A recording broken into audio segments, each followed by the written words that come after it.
আসসালামু আলাইকুম প্রিয় দর্শকবৃন্দ, আজকের ভিডিওতে আপনাদের স্বাগতম। আজ আমরা একসাথে তৈরি করতে যাচ্ছি একটি অত্যন্ত সুন্দর ফুলের ডিজাইন, যা শুধু একটি অঙ্কন নয়, বরং ধৈর্য, কল্পনা এবং সৃজনশীলতার এক অনন্য মাধ্যম।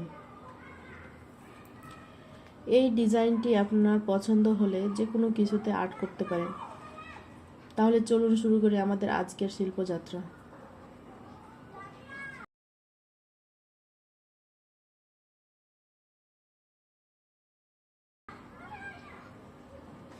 প্রথমে আমরা এখানে একটি স্কেল দিয়ে দাগ টেনে নিব, আর এটি হবে আমাদের ফুলের কেন্দ্র। এরপর ধীরে ধীরে চারপাশে বড়, নরম, বাঁকানো পাপড়ি আঁকতে শুরু করেছি। প্রতিটি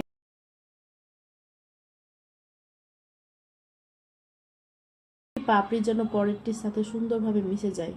খুব তাড়াহুড়ো করবেন না, ধীরে ধীরে শ্বাস নিয়ে মনোযোগ দিয়ে আঁকুন।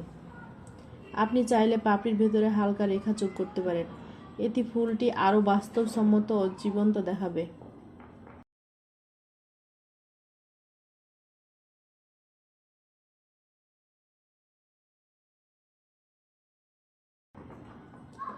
এখন আমরা ফুলের ভিতরে ডিটেইল যোগ করছি। ফুলের কেন্দ্রের ভিতরে ছোট ছোট বিন্দু বা বীজের মতো ডিজাইন আঁকতে পারেন, এতে ফুলটি আরও নান্দনিক হয়ে উঠবে। পাপড়ির ভেতরে সূক্ষ্ম ছায়া বা শেডিং দিলে ডিজাইনটি আরও গভীরতা পাবে।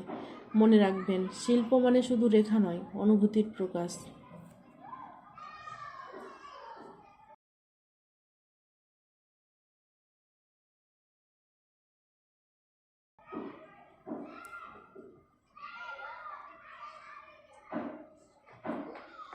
আমরা ফুলের সাথে পাতার ডিজাইনও যোগ করেছি।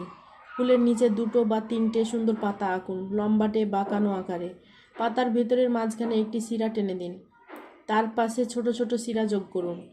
চাইলে ফুলের সাথে হালকা একটি ডাল বা লতা পাতাও যোগ করতে পারেন, যা ডিজাইনটিকে আরও প্রাকৃতিক করে তুলবে।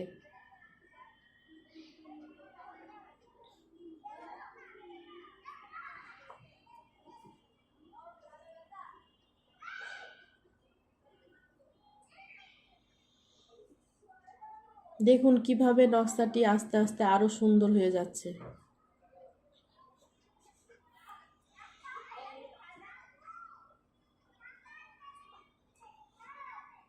এই ডিজাইনটিকে আরও সুন্দর করতে আমি মাঝে ছোট ছোট রেখা দিয়েছি এবং রেখার উপরে একটি করে কুঁড়ি দিয়েছি, যেন ডিজাইনটি আরও সুন্দর লাগে।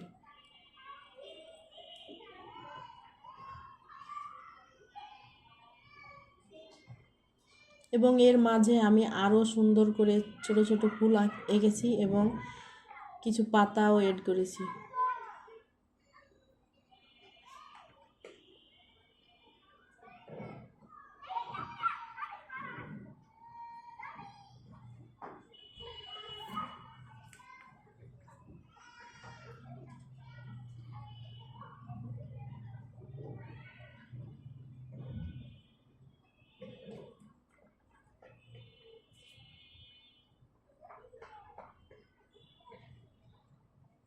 আপনারা যদি এটা রং করতে চান তাহলে পাতায় সবুজ রং দিন, ভেতরে হালকা, বাইরে একটু গাঢ়।